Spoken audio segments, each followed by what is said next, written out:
5, 4, 3, 2, 1, 0. All engine running. Liftoff. We have a liftoff.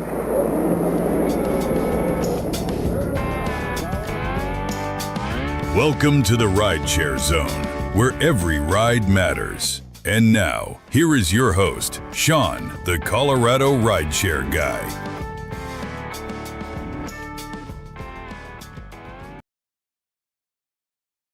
Good evening, everyone. Welcome to episode 24 of the Rideshare Zone. Welcome to everybody that's in the chat, streaming here on YouTube.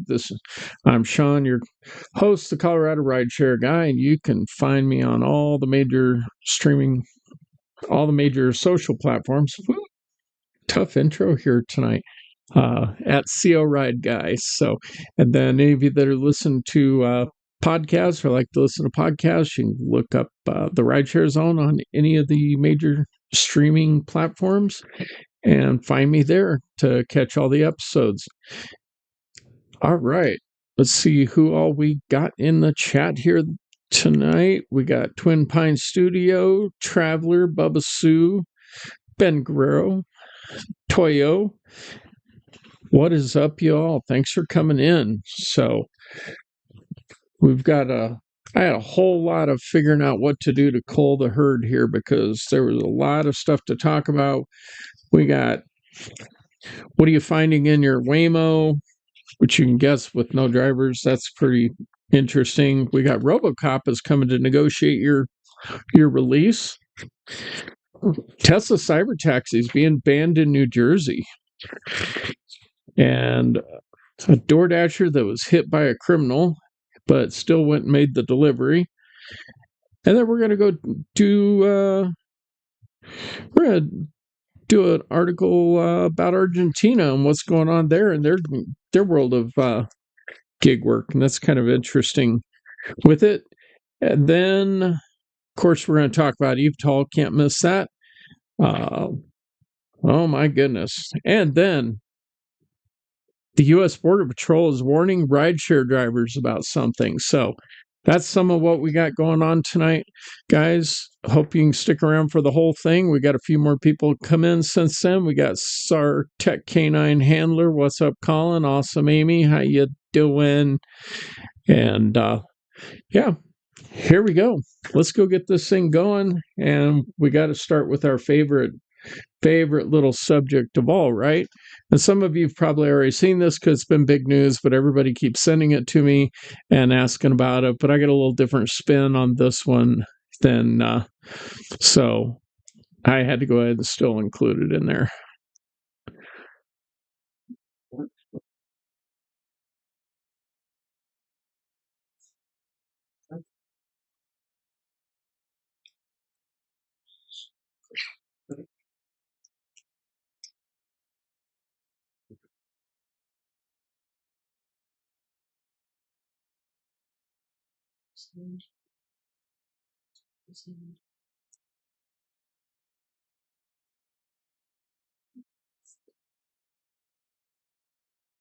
So I'm told there's no sound with that, which is really freaking awesome. Anyway, love the guy's destruction. Today, but anybody else have audio problems? Because it should have worked, but it didn't. So anyway, I'll post it as a short, and we'll see, because you can see there was plenty of IP challenges going on with that one. So anyway, y'all probably saw that video anyway, but crazy dude jumps on top of a Waymo in LA and just starts tearing the thing apart. I don't know if you saw at the very end of it that he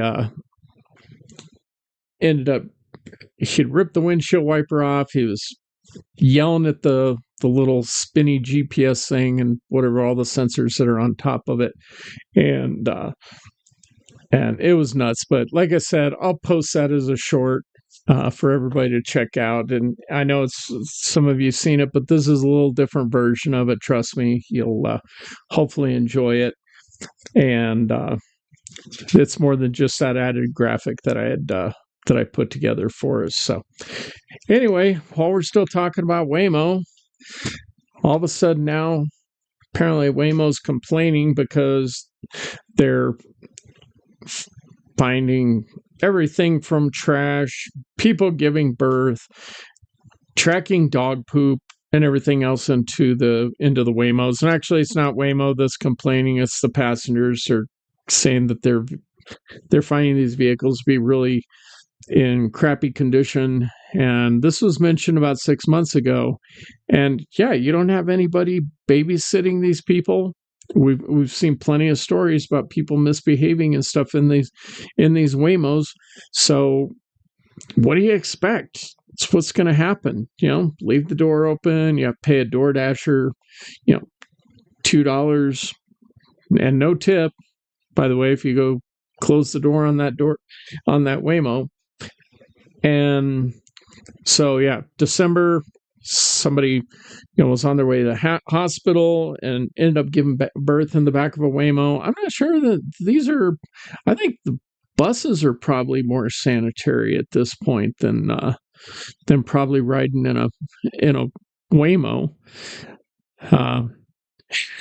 Yeah, no, just dog crap on the floor. Not no reports of other yellow liquids in there.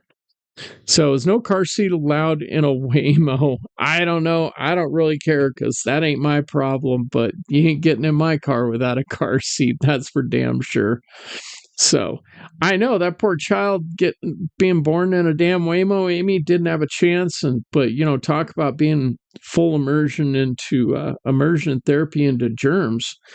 Waymo probably be the way to go with that.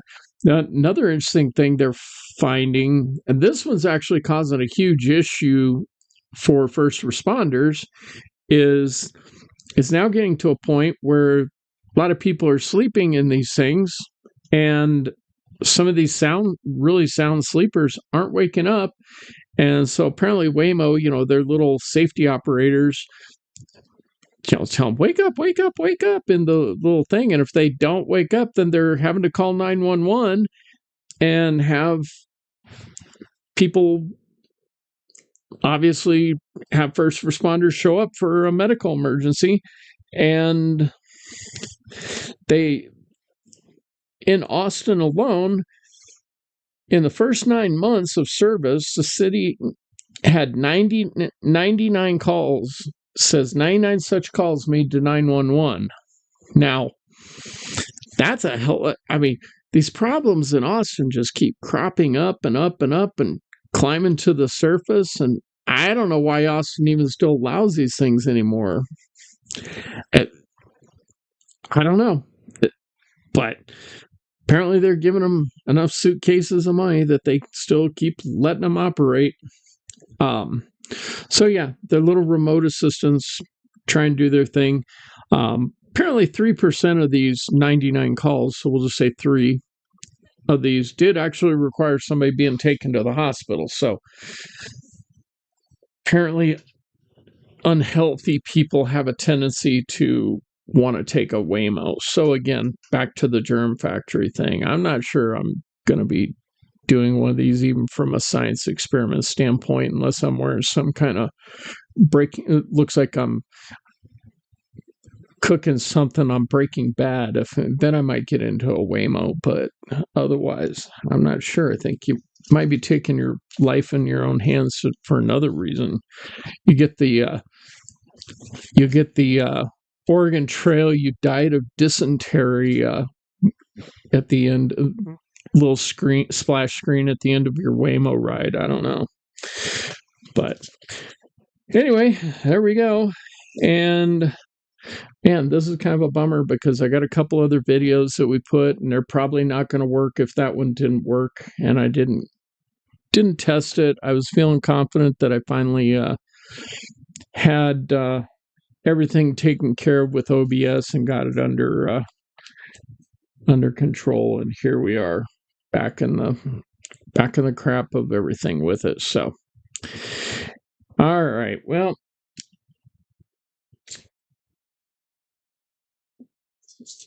we're going to skip one, and we're going to go on to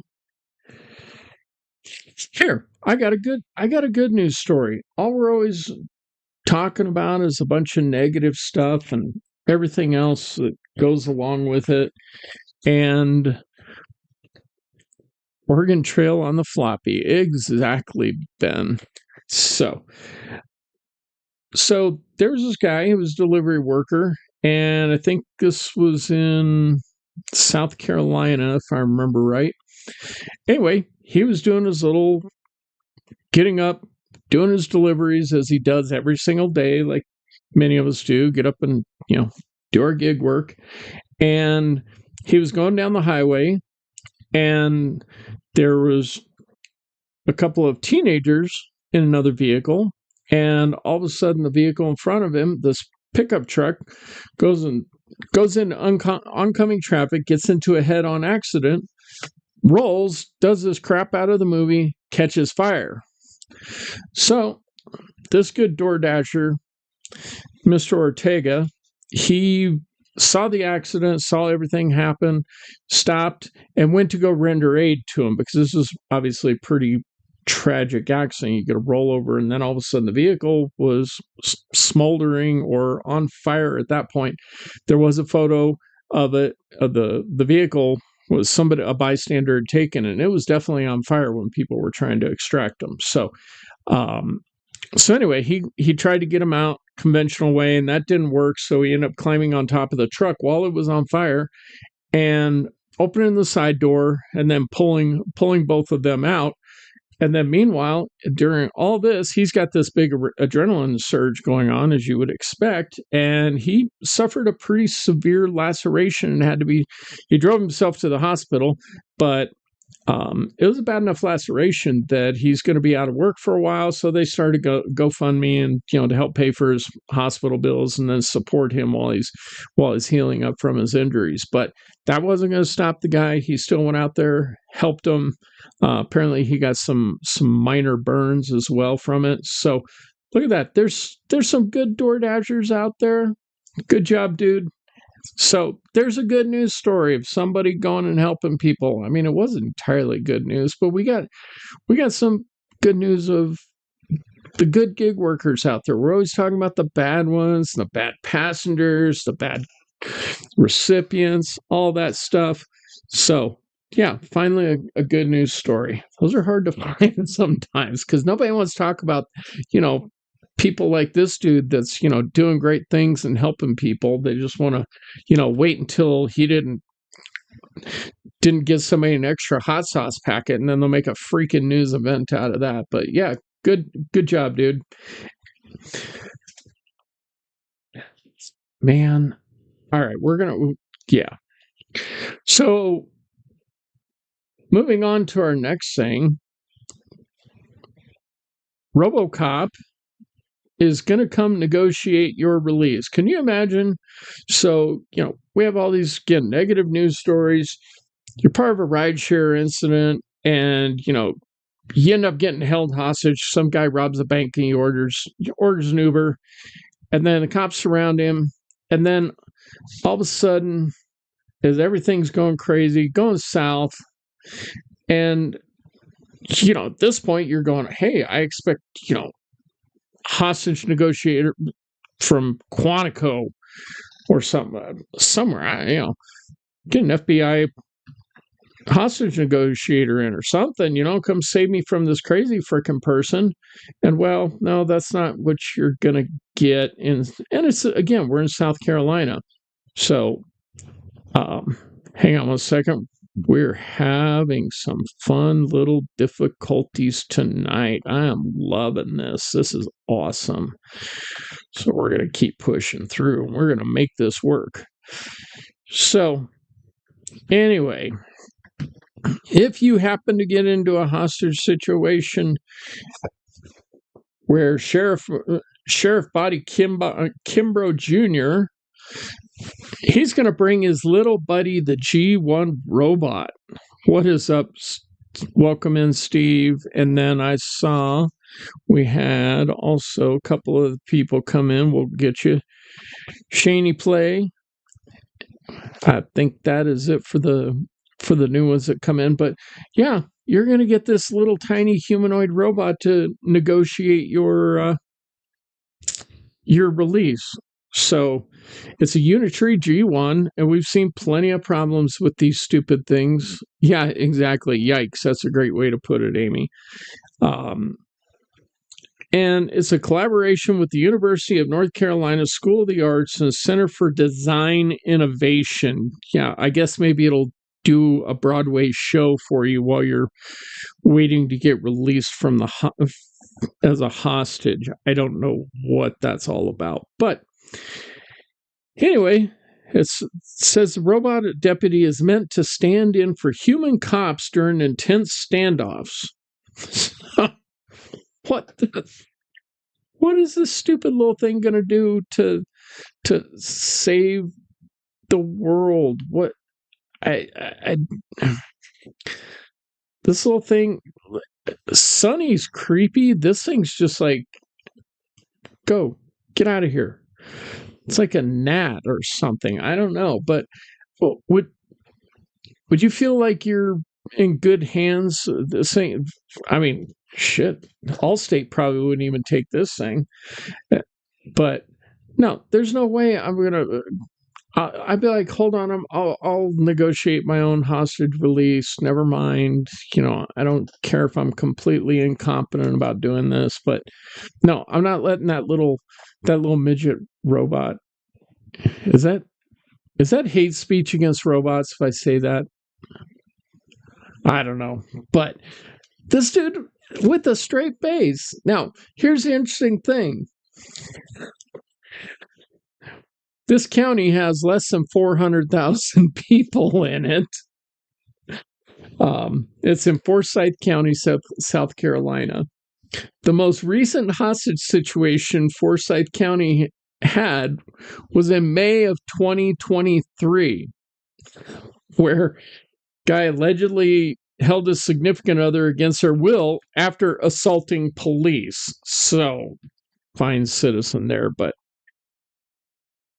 do you want your future of being able to go home and see your family after you're done with your bad gig work day lie in the hands of that thing? I don't. And those things are the ones that you see on all these stupid videos. They're always falling over and doing dumb things, and they can dance like Taylor Swift, I guess. I don't know, but maybe that'd impress somebody. I don't know. But no, I'm good. I'm not gonna do that. So seriously, stand for a cop when they can hardly walk down the street without falling. Yep, see, Amy knows which ones those are too. And they probably talk through the robots. Still dumb. I don't know, Colin. I think that they're probably going to rely on this stupid thing. I mean, you'd be better to have a drone come in and, and then at least put a fake Gatling on there or something like that. That definitely would be more influence to dissolve a situation than that guy. Let's stick to the loudspeakers. Yeah, you just sit there and scorch their brain with some kind of indie punk music from the 90s and let them just slowly deteriorate away. All right. So anyway, I just saw that and had to share that one. And don't ever get in a situation where you need help in Forsyth County, because they're going to send the robot for them. All right, let's go move to New Jersey. You might be excited about this one, Sue. Tesla Cybertaxis being banned in New Jersey. So, the House has introduced a state bill that would require autonomous vehicles to use use cameras and at least two other sensing technologies. Because apparently the House of Representatives in freaking New Jersey have a bigger brain than everybody else. We'll get into that as we go along here, but what makes them the experts on it? Jersey finally does something right. Wow, but here's the thing. So cameras and 2 other sensing technologies. Guess what? Guess what has those, Bubba Sue? Yep, Waymos. So it's only going to get rid of the cybercabs. And at this point, I think the cybercabs are kind of winning the race with all this. They're performing better. I didn't say they're performing great. So don't go misquote me, people, saying all of a sudden I love these cyber things, but I think I'd feel safer in a Tesla than I would in a Waymo at this point, though. But so that's what they're doing. They're now saying, and so the Teslas only run on cameras. We know, Musk has argued that the additional sensors might cause sensor contention, which I think he's probably not wrong with that. Just because the way they operate. And I think that's probably a lot of what goes on with Waymos all of a sudden, because they do just sit there like they're, looking like they're a confused, disoriented former president. I mean, disoriented, confused elderly person. So that's probably what's going on with these Waymos. So I can't drive, I'll take a bus. Plus, it's more sanitary, Amy. We talked about that already. So, but Tesla has some pretty cool technology that they're using. They have their own little robots that are going to be cleaning their Cybertaxis. So I think they're already, again, taking a lot of lessons from, stupid things that happen with Waymo, and they're learning from that. So I'm not convinced that the cameras are the answer. I don't think that's it. I don't think anybody has the technology right now that makes these things safe. Once they get out there in large numbers, we're going to start seeing large problems. So, a lot of people are accusing this guy, Andrew Zwicker, Zwicker, that of being anti-Tesla with this. And it's kind of hard to argue that it's not, when the only thing that they're trying to ban is that if it doesn't have, all these different sensors. So, of course, Elon says, a single sensor can do everything a human can do. Bullshit. We've seen plenty of Tesla mistakes. And a lot of it, even if the sensors can handle it, there's still not enough programming, and that's what it comes down to, is there's no real learning with these things. And they're just not collecting data rapidly enough, and I don't know that they can in my lifetime to be able to do it. I'm sure they will. They're making a lot of rapid advances that none of us ever expected in our lifetime. But so Andrew Zwicker says that, it's not anti-Tesla. He's pro New Jersey safety, Bubba Sue. So if he's pro New Jersey safety, then there have been way more Waymo incidents than there have been cyber taxi incidents. Now, granted, there's not as many cyber taxis out as there are Waymos, just like there's not as many Waymos as human drivers. See how that works out? Just what I've been saying. It's all about how many times you get up there and bat. Yeah, if you get up there and bat a lot, you're gonna miss a lot. You're gonna look how many shots Wayne Gretzky missed. Look how many shots Michael Jordan missed. I go on and on and on. It's because they were out there hitting it. And that's what happens with human drivers. There's so many of us out there. So, anyway, I don't know, Andrew. I think you might be trying to get your coffers filled from a little bit of lobbying from the Waymo people. So, who knows? We'll see what's going on. They do have some dude from Carnegie Mellon, a professor of autonomous vehicle He's an autonomous vehicle expert, Philip Koopman. Well, if you're an expert in autonomous vehicles, why are you still working at a college? Why don't you go work for Tesla? Go work for Waymo if you're really that good in what you're. If you're such an expert. Well, no wonder why we can't get these damn cars to run. All the experts are still hanging out being college professors. So there's the solution right there. Go get this guy and all the other experts that are still teaching this stuff to get into the manufacturing side of it. Then we'll solve all of our problems and we can live happily ever after with the robot cars. Bullshit. Am I done ranting about that one enough yet?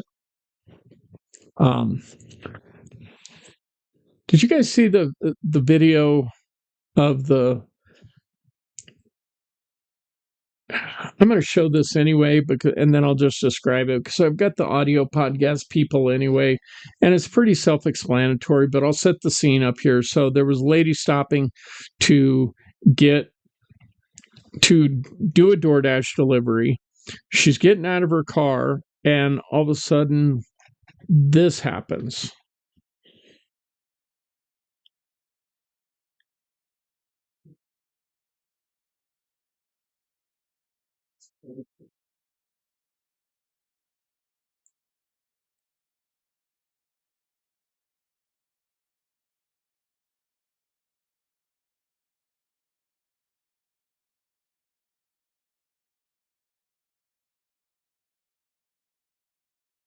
So what happened there was that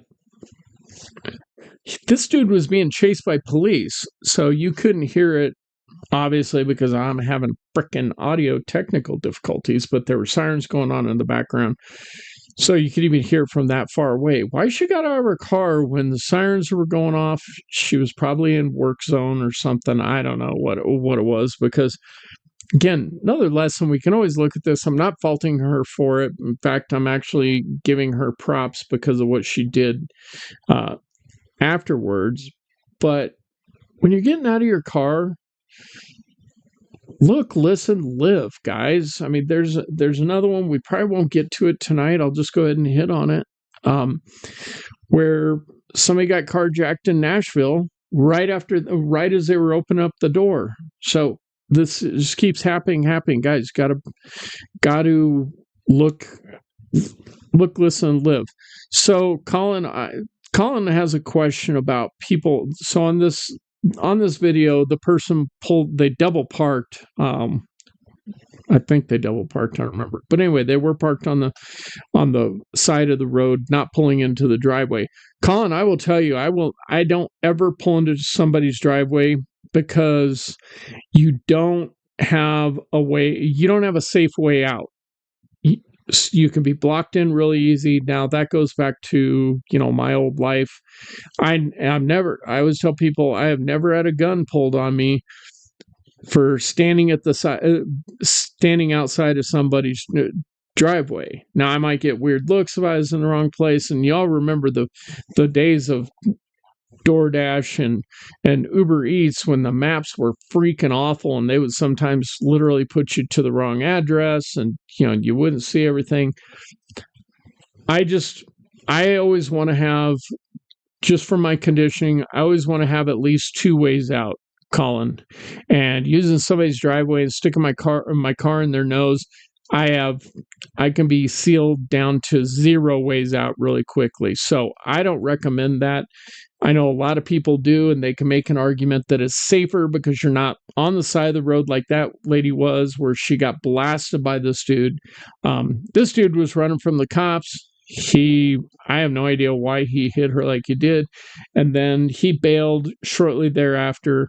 And so that's one of those things you always got to, figure out. But I'm not going to pull into a driveway and some random driveway. I mean, again, we had that situation where the gal in Ohio, and that was a whole different situation. She probably would have still got shot at that point. but because of the different circumstances where, you know, she was a part of, not knowingly part of a scam that was going on, and then the old dude shot her.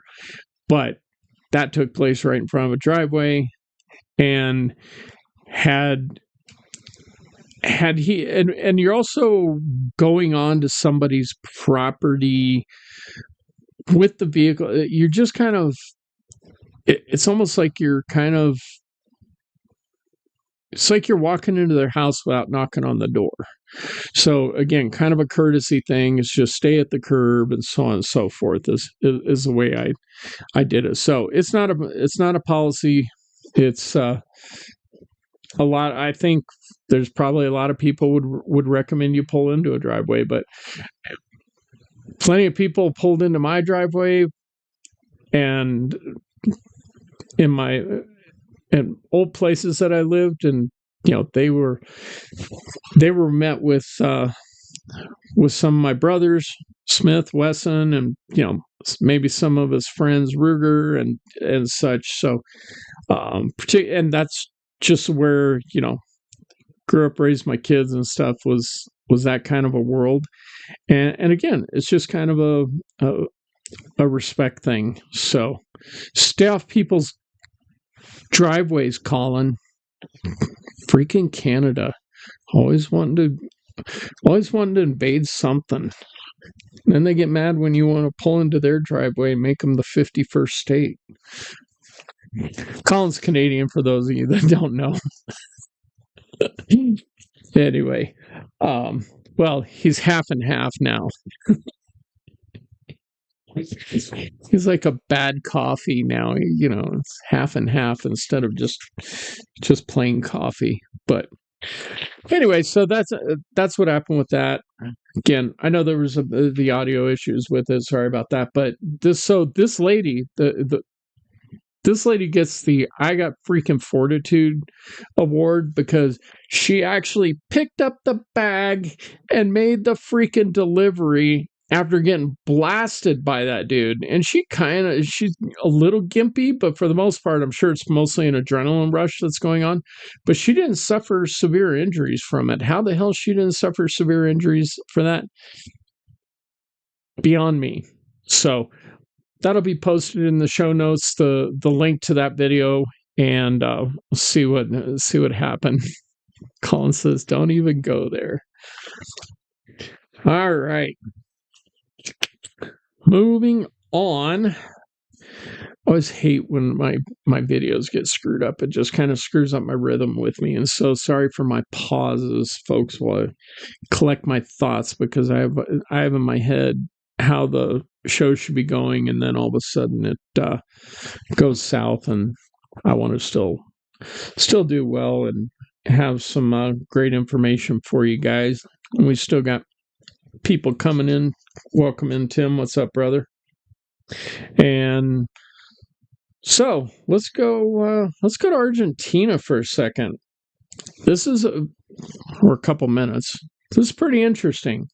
So we know about all the nefarious stuff that's going on. We talked last week about, you know, South Korea having illegal accounts. We're going to touch about some warnings from the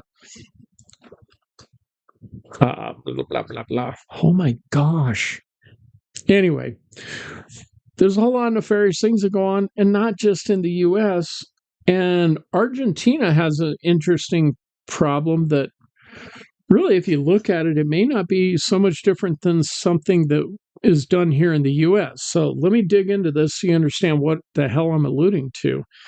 That delivery drivers are going into debt with the delivery apps because they're getting loans from these delivery apps.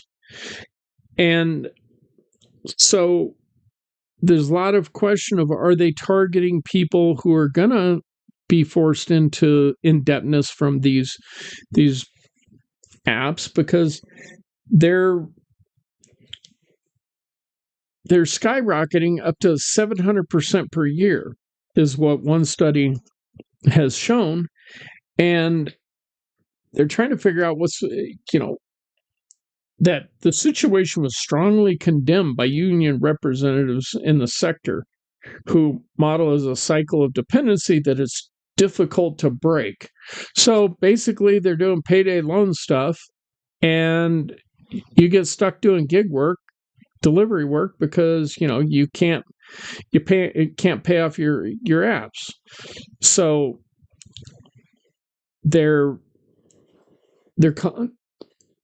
this predatory lending stuff that is just kind of growing and growing. And Bubba Sue says you can do that on Spark. Okay, I thought there was another one that was experimenting with looking to do that. But so since you bring it up, Bubba Sue, you can do that on Spark. But what else can you do on Lyft and Uber that's really kind of predatory? You get desperate people, or people that don't know any different, or people that it just gets convenient for them. I did it for a while. Was you go and rent a vehicle and you pay this outrageous amount, but your commercial insurance is covered. Well, when you do it with Uber or Lyft, well, you can't even do any other. You can't, if you rent from Uber, you can't drive for Lyft also, and vice versa. So, and unless you have a separate insurance policy, you're not even supposed to be doing any other gig work, at least under the Uber. They specify, you can't do other gig work. So you sit there and have, at the beginning of the week, until you pay off this vehicle, you don't get any of that money. Taxi service does that too. So it's not really a model that is foreign or unusual, but these predatory practices just keep growing and growing. And Argentina, that 70% of the people are under 40 years old, and they work between 10 and 12 hours just to cover fixed expenses. Sound familiar? And then, but so they, the government, there's a quote in here saying the government celebrates labor flexibility as a triumph of individual freedom. Okay, well, we like that, that freedom as well. But at what point does all of that become predatory lending and they're not doing anything about it? So the average person has, the individuals operating on the internet, they had a balance of about 900,000 pesos. Now that's $612.05 US dollars as of today. I did the math, so you don't have to, guys. So carrying a balance of $612, and it does just keep growing and growing and growing on these people. And now, to put that in perspective, $612, still a pretty good chunk of change, having a balance like that. That's almost 2 months' rent on a one-bedroom apartment in Argentina. They run between $350 and $550 US dollars for a one-bedroom apartment. So pretty much 2 months behind on your rent by having this, having this loan. So I just find it really interesting as we start to explore a lot of things outside of the U.S. and all the things that are going on, that a lot of these problems that are plaguing the U.S. and the delivery apps, they're doing it everywhere. So don't feel you're being specially exploited. They're doing it everywhere that they can. I saw an article, some stuff going on in India. Maybe we'll talk about that one next week or Thursday with Steve. But yeah, there's all kinds of stuff going on. And Bubba Sue or anyone else that has any information on that, the thing about Spark, it'll be interesting. I mean, I'll use the Google, but if you're aware of it and has some kind of interesting nuances with it, let me know. So, anyway, moving back over to the U.S. here, we did talk about the delivery driver that was carjacked in Tennessee. Again, there's another one. They were right as they were getting out of their car. The way it's described is that they got torn out of their car by a male and a female and took off with their car. So, again, did they leave the car running? Probably so. But if not, they at least got the key and took off in the vehicle. Be aware of your surroundings, guys. Let's step it up a notch here. Come on. I'd love to be able to say we made a dent in getting rid of some of these stories, but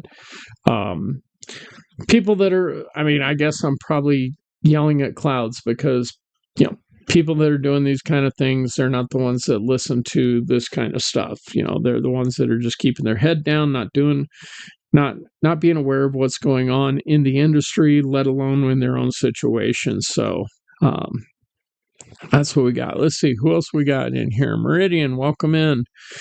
Says Uber Eats keeps sending me messages. I qualify for some advance on my Uber Pro card. That's the thing that I heard about, Meridian. I'll have to dig into that a little bit. Thank you for mentioning that. Yeah, see, I thought there was some kind of weird little payday loan thing or something. So, cash put all day. I'm not sure what that translates to, but let's see. So anyway, all right. Steve, are you in here? I don't know if I should talk about this now or should we hold it for Thursday, because it's one of Steve's favorite little subjects. He loves talking about the robots, so I'd kind of like to get his reaction on it. So we'll save that one for Thursday, for when Steve and I are together talking about gig work. Yeah,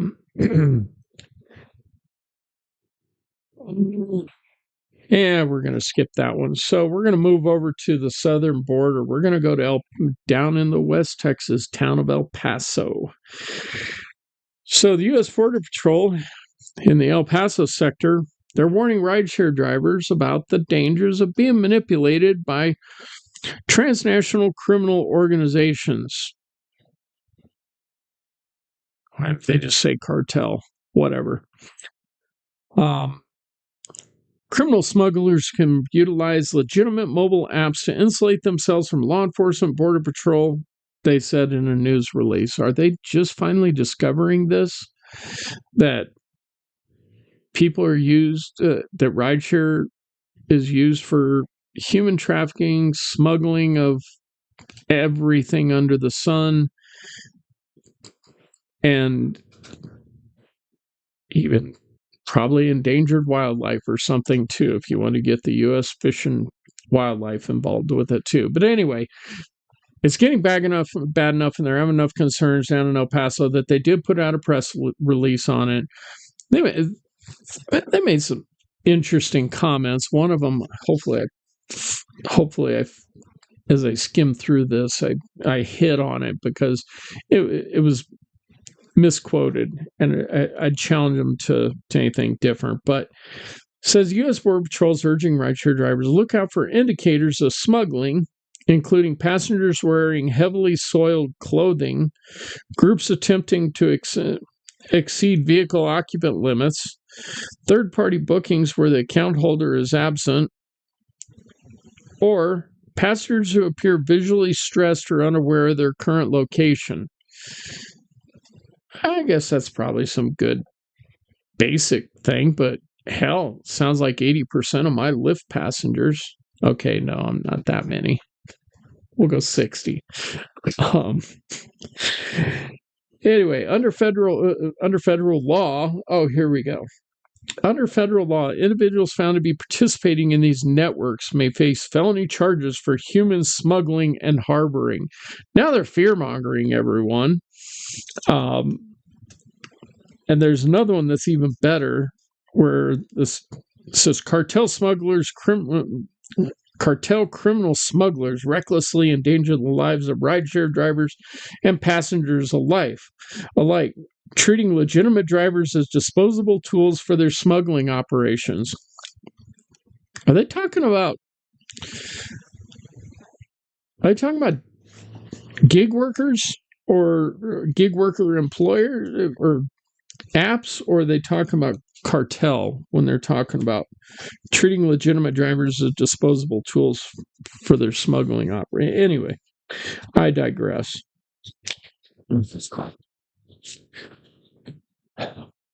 So when these trips are intercepted, drivers face immediate detention and asset forfeiture while federal agents investigate their level of involvement in the smuggling network.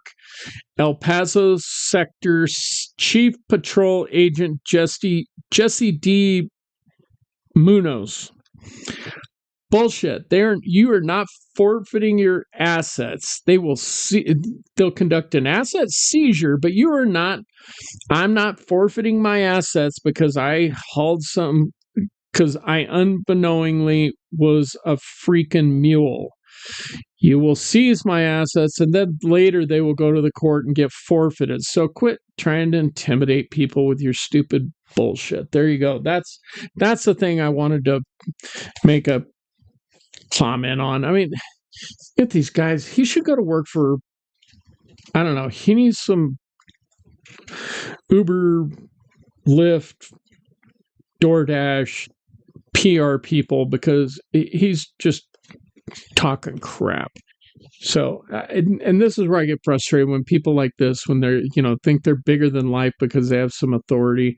Look, I'm a huge supporter of law enforcement. Anybody who knows me personally knows that and knows a whole lot of stories about why and with that. So when I'm making these critical remarks, this is about this individual just being an idiot, and I think it is he's getting a little power hungry with it, but and don't sit there and try and intimidate people into not doing their jobs, because again, the kind of people that we're talking about that are going to do this type of stuff knowingly. Okay, go seize their assets and then take it to the judge, and and then it'll be forfeited. It'll go through the forfeiture process. But don't sit there and make these press releases. Smartest thing that was said here: suspicious activity or suspected human smuggling should be reported immediately to official law enforcement hotlines. For emergencies, always dial 911. Now we're getting the big corporate line here. Citizens, drivers are encouraged to report suspicious activity to the U.S. Border Patrol while remaining anonymous by calling 800-635-2509. You can also call the Center for Missing and Exploited Children. There's a lot of other different hotlines, and each state has their different one. But if you see something, say something, but don't worry about guys like this that are just trying to intimidate people. But for those of you that are on border towns or in areas that have high trafficking areas with both drug trafficking and human trafficking, Colorado's a huge one, actually, because we got I-70 and I-25. The corridors are great hubs for that kind of activity, unfortunately. So any of the border crossing areas or any of the major interstates where you get those towns, and that it's where you got to be careful with this type of stuff. So welcome in, Joe. How you doing, brother? All right. Now we are up to doing some eVTOL. Steve, where the hell are you? We're going to talk about eVTOL now. All right, Bubba Sue, you're going to have to fill in for Steve when I tell you this one. The world's first commercial vertiport has been approved for eVTOL operations in Dubai. Yep, that big 4-story thing that I showed a few months ago. It's went through all the certification process, and they say they're going to be able to accommodate 115 landings per day, which comes out to about 170,000 passengers annually once they begin their commercial operations. So again, it's a 4-story, 3,100 square foot. It's got a lounge in it. It's all set up like a little mini airport. This one's specifically vertiport. It is next door and does attach to the regular airport even. So they'll be able to accommodate people that might be taking a flight and then taking a flight from the regular airport. Not the USA doesn't count. There was no contingency, and it's all recorded about when commercial flights start. So, but they still got to wait for Joby, which is the main player in all this, to get their flight worthiness certification to fly in Dubai. So we're still not there yet, but it's looking like this may happen this year, even, guys. That where we're going to have commercial flights on eVTOL. So, Steve, get your pink kilt and your Avs jersey ready, because you're about to lose this one, brother. And